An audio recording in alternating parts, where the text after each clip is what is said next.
Genesis 16. Now, Sarai, Abram's wife, had borne him no children. She had a female, Egyptian servant, whose name was Hagar. And Sarai said to Abram, "Behold now, the Lord has prevented me from bearing children. Go into my servant, it may be that I shall obtain children by her." And Abram listened to the voice of Sarai. So, after Abram had lived 10 years, in the land of Canaan, Sarai, Abram's wife, took Hagar the Egyptian, her servant, and gave her to Abram, her husband, as a wife. And he went into Hagar. And she conceived. And when she saw that she had conceived, she looked with contempt on her mistress. And Sarai said to Abram, "May the wrong done to me be on you. I gave my servant to your embrace, and when she saw that she had conceived, she looked on me with contempt. May the Lord judge between you and me." But Abram said to Sarai, "Behold, your servant is in your power, do to her as you please." Then Sarai dealt harshly with her, and she fled from her. The angel of the Lord found her by a spring of water in the wilderness, the spring on the way to Shur. And he said, "Hagar, servant of Sarai, where have you come from, and where are you going?" She said, "I am fleeing from my mistress Sarai." The angel of the Lord said to her, "Return to your mistress, and submit to her." The angel of the Lord also said to her, "I will surely multiply your offspring, so that they cannot be numbered for multitude." And the angel of the Lord said to her, "Behold, you are pregnant and shall bear a son. You shall call his name Ishmael, because the Lord has listened to your affliction. He shall be a wild donkey of a man, his hand against everyone, and everyone's hand against him. And he shall dwell over against all his kinsmen." So she called the name of the Lord, who spoke to her, "You are a God of seeing," for she said, "Truly here I have seen him who looks after me." Therefore the well was called Beer-lahai-roi. It lies between Kadesh and Bered. And Hagar bore Abram a son, and Abram called the name of his son, whom Hagar bore, Ishmael. Abram was 86 years old when Hagar bore Ishmael to Abram.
Genesis 17.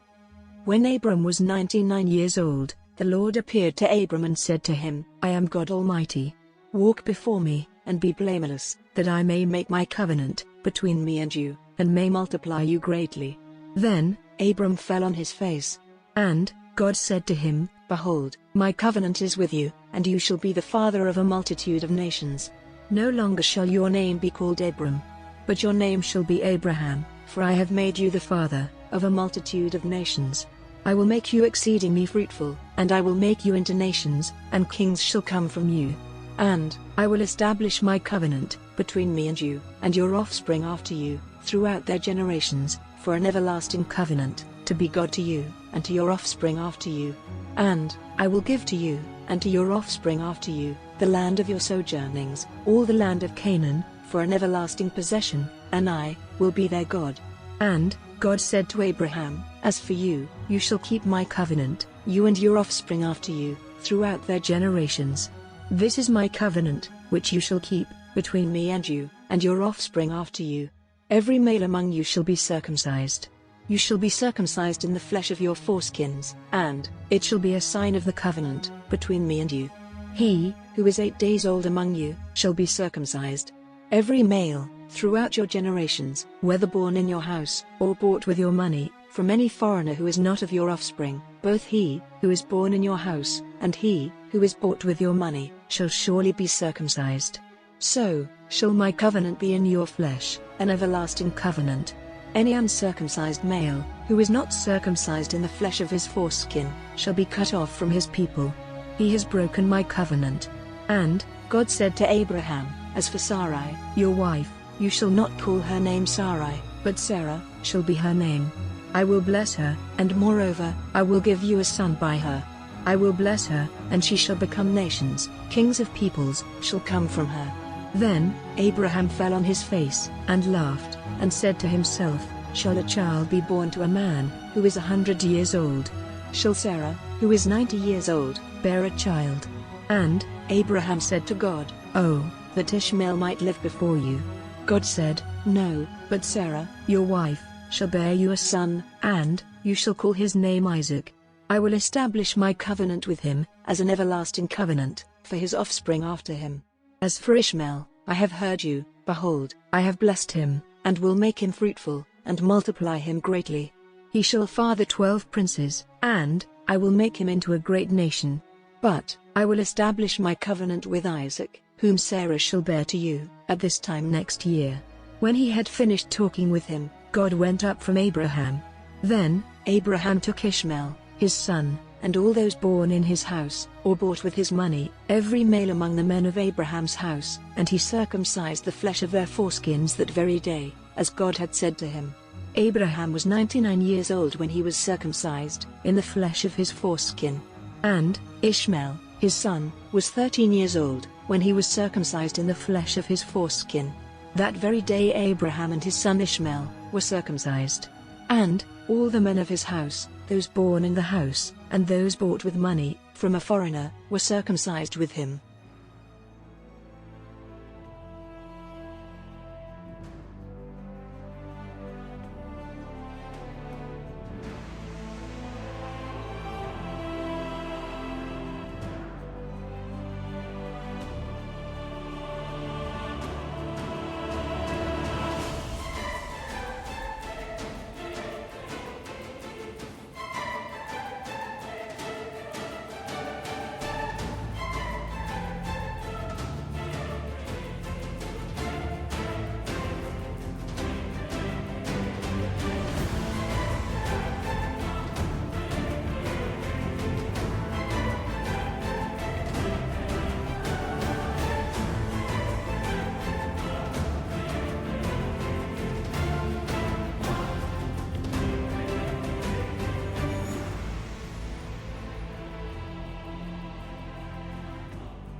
Genesis 18.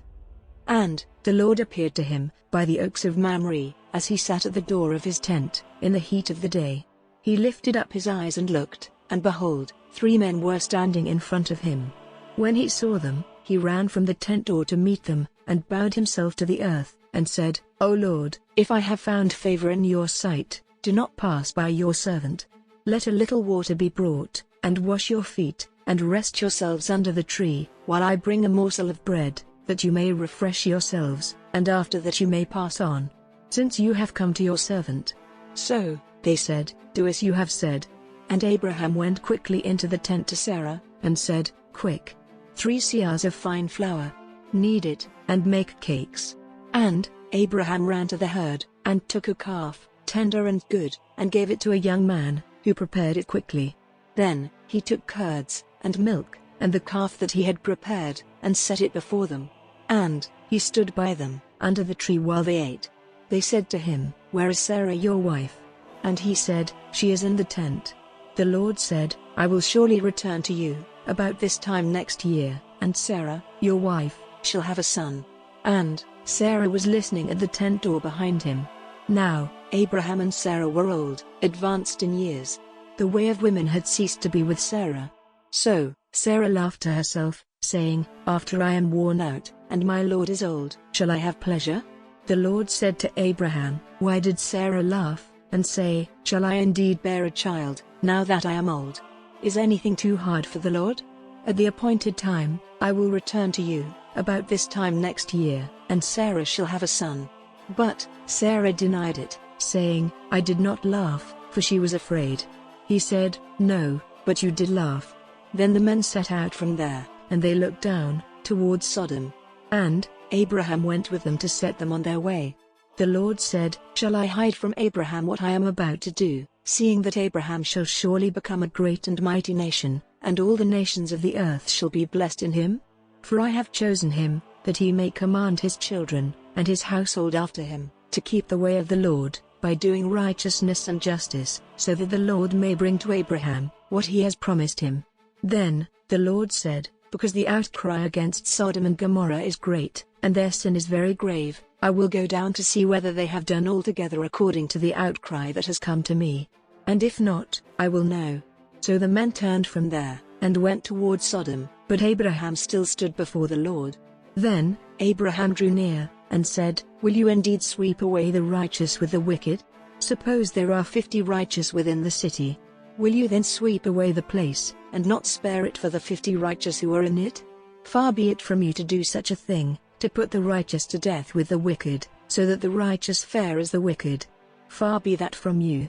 Shall not the judge of all the earth do what is just? And the Lord said, If I find at Sodom 50 righteous in the city, I will spare the whole place for their sake.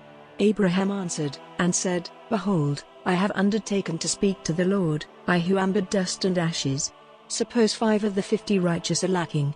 Will you destroy the whole city for lack of 5? And he said, I will not destroy it, if I find 45 there. Again he spoke to him, and said, Suppose 40 are found there. He answered, For the sake of 40 I will not do it. Then he said, Oh, let not the Lord be angry, and I will speak. Suppose 30 are found there. He answered, I will not do it, if I find 30 there. He said, Behold, I have undertaken to speak to the Lord. Suppose 20 are found there. He answered, For the sake of 20 I will not destroy it. Then he said, Oh, let not the Lord be angry, and I will speak again, but this once. Suppose 10 are found there. He answered, For the sake of 10 I will not destroy it. And the Lord went his way, when he had finished speaking to Abraham, and Abraham returned to his place.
Genesis 19.